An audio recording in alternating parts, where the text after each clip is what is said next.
பிள்ளையே, ஏன் அழுகிறாய்? உன் கண்ணீரை துடைக்க இந்த துர்க்கை தாயானவள் வந்திருக்கிறேன். நான் சொல்வதை ஒரு நிமிடம் கேள் என் தங்கமே.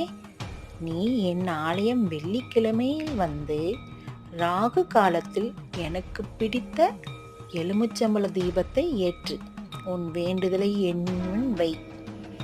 தொடர்ந்து இதை நீ 4 வாரம் செய்ய வேண்டும்.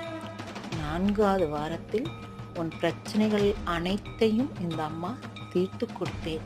உன் கண்ணீரையும் துடைத்து உன் வேண்டுதலையும் நிறைவேற்றி உனக்கு வளமான வாழ்வினை இந்த துர்க்கை தாயானவள் தருவேன்.